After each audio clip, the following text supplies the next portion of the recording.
et dont les besoins sont incommensurables.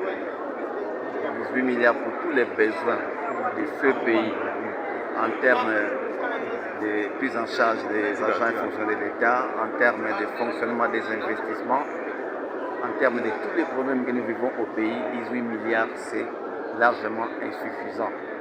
En fait, ce budget, à mon avis, ne devait pas tenir compte seulement de ce qu'on pourrait avoir collecté comme fonds. Il faut partir en principe des besoins pour que le minimum vital soit calculé, pour que les Congolais se retrouvent. Mais puisque au niveau du minimum vital, avec le quotidien, c'est combien de milliards? Si on disait par exemple aujourd'hui pour qu'un Congolais vive moyennement, pour qu'on investisse pour s'occuper de la guerre, le pays a besoin de 80 milliards. Alors vous comprenez, lorsqu'on a 18 milliards, on pourrait bien comprendre ce que vous demandez poser comme question. Malheureusement, la question n'est pas posée. Les 18 milliards, ce n'est pas en fonction des besoins réels du pays, même de manière minimale, j'insiste, mais en fonction de ce que le gouvernement pourrait collecter comme fonds de janvier 2025 à décembre 2025. Et ça, d'ailleurs, ça devait être ma contribution. Je voulais démontrer que si tous les budgets qui sont votés n'apportent pas de vrais problèmes aux Congolais, c'est parce qu'ils sont toujours minimes par rapport aux besoins. Et donc, il va falloir qu'on mette la barre très haut. Et vous savez, si on a 18 milliards, ce n'est pas que ce pays manque de ressources. Un pays qui a d'immenses potentialités. Donc, nous n'avons que 18 milliards à cause des problèmes de détournement que nous connaissons. Il y a un système au Congo qui ne permet pas de capter toutes les ressources. Parce qu'il y a encore le coulage de recettes, il y a des détournements. Comme vous connaissez, c'est tout ce qui fait qu'aujourd'hui, on ne se contente que des 18 milliards dans un pays qui a des richesses qui sortent et qui se sortent. Donc ça, c'est vraiment une question capitale pour moi.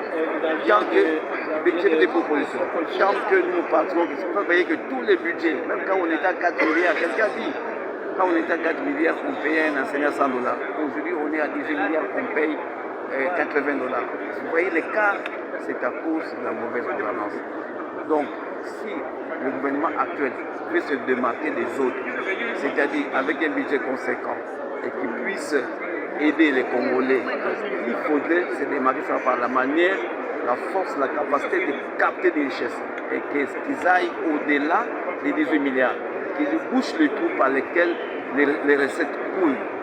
Je vous donne un exemple simple pour le Congo central, dont j'allais parler si on m'avait donné le temps d'intervenir. Deux cas, je vous parlais du Congo central et je vais vous parler de l'enseignement. Au Congo central, vous avez le péage qui a été érigé là-bas.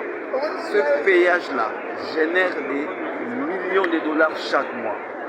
Mais le Congo central n'a que 150 000 $ le mois.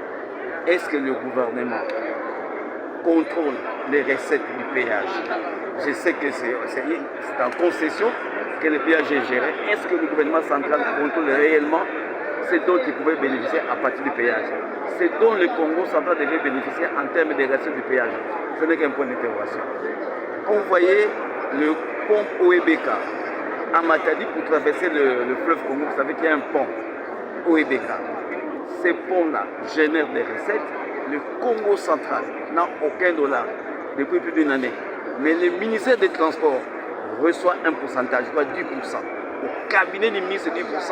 Au Congo central, rien. Quand nous allons dans l'enseignement, vous parlez du ministère central. les ministres, le gouvernement central, les transports reçoit là-bas des recettes du péage de OEBK, le pont Maréchal, 10%, je crois, si ma mémoire est bonne, mais le Congo central ne reçoit aucun franc. Est-ce que le gouvernement central contrôle réellement les recettes de ces péages-là?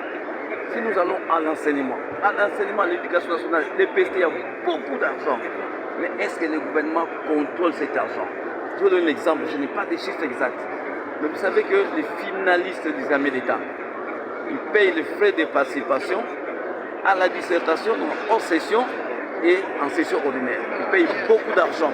Je crois qu'à Kinshasa, l'année passée, les enfants finalistes de Kinshasa ont payé 84 000 ou 88 000 francs congolais à réseau de 54 000 francs congolais hors session et 34 000 francs congolais à la session ordinaire. 84 1000 francs congolais, si vous payez une moyenne d'1 million de finalistes, ça donne combien de francs congolais? En plus de ça, les petites fiches que les finalistes remplissent, les formules d'identification des élèves finalistes là, mais ça vous coûte de l'argent, parfois 20 dollars par élève.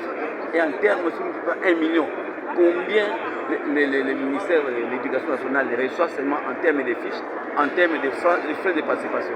Mais il faut savoir que malgré cette participation des parents consistante, le gouvernement donne encore une dotation. Et ce qui est grave. Et les frais payés par les parents et la dotation ne permettent pas parfois aux inspecteurs, aux intervenants d'autres pays. Vous connaissez les problèmes parfois. Pendant une session, tous ceux qui ont travaillé ne sont pas payés. Où va tout cet argent? Le gouvernement ne le contrôle pas. Et je peux donner le bulletin. Prenons le bulletin. Le bulletin, c'est un bulletin d'élèves. L'enseignement secondaire, tous les enfants de la RDC payent 1000 francs pour les bulletins. Et même les écoles privées. Mais le gouvernement donne encore une dotation pour les bulletins. Mais ces enfants n'ont pas de bulletins. Les bulletins ne sont pas imprimés. Donc l'année scolaire 2023-2024, les enfants n'ont pas reçu des bulletins, mais ils ont payé 1000 francs, le gouvernement a doté. Donc il y a beaucoup d'exemples que je connais pour dire qu'il y a beaucoup de secrets, il y a beaucoup de ressources qui ne sont pas capitalisées par le gouvernement, qui sont perdues, et on se contente d'un pauvre budget de 18 milliards. C'est comme ça que vous allez voir que ce n'est qu'une illusion. Les fonctionnaires croient qu'on va augmenter les salaires, mais à quelle hauteur? Ils ne peuvent pas vivre de leur métier. Personne ne vit de son métier, de son salaire. Est-ce que votre chef électoral se retrouve? Non, mon chef ne se retrouve pas. Moi, c'est du Congo central. Je suis de Manzamou. Il y a une route chez nous dont on ne parle pas beaucoup. Pour ceux qui connaissent le Congo central, vous entrez par la bifurcation de Kulungongo. Là, on fabrique du sucre. De la bifurcation jusqu'à la frontière angolaise, c'est 100 km. Et là-bas, à la frontière angolaise, les Angolais ont asphalté leur route de Luanda jusqu'à la frontière.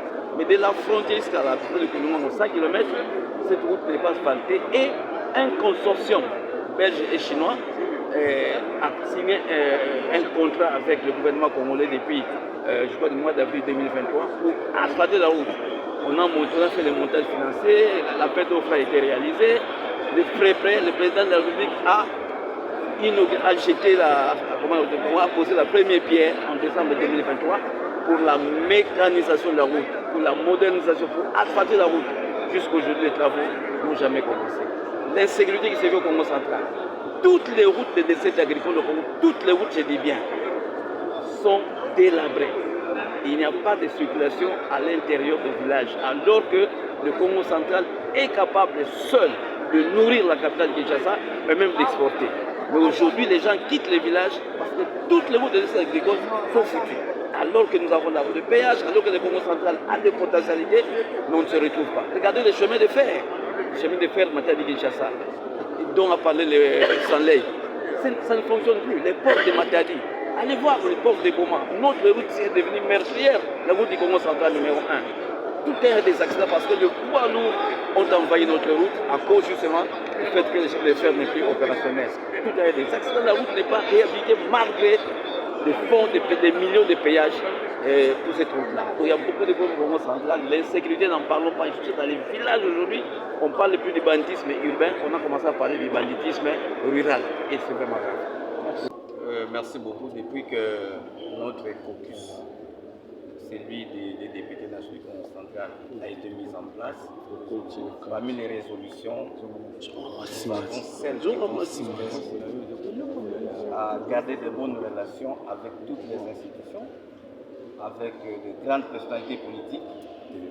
Et c'est dans ce sens que le camarade, n'étant pas n'importe qui, nous l'avons ciblé parmi les autorités parce que depuis qu'ils ont été élus au Sénat, nous n'avons pas encore fait. Le moment était venu de venir nous rendre et de les féliciter pour son élection. Ce ne sera pas la dernière personnalité, nous allons continuer de faire avec les autres personnalités. C'était juste de féliciter et de nous. Quelle a été la réaction du président? Mais je crois qu'il a été très très content, il a exprimé sa joie, il a salué à sa juste valeur ces gestes que nous avons fait. C'est pour nous une façon de dire que nous sommes contacts, nous sommes liés et que nous devons travailler ensemble pour le bien du pays. Vous avez le même message à Lingala. Biso tozali boyibi caucus y a des députés gouvernement national de Congo central et toujours qui mokano il y a en contact na bakonzi ba institution on les deux ali tout il y a président Bahati ou to ba pona na sénat to kutana ko toyé pour topesa elongo na ko fester et voilà poto pour planter ba civilité ne pende no ko mutu ya toyé ne wana ko yepe a sepeli na likanisa biso to échanger a sepeli na geste na biso voilà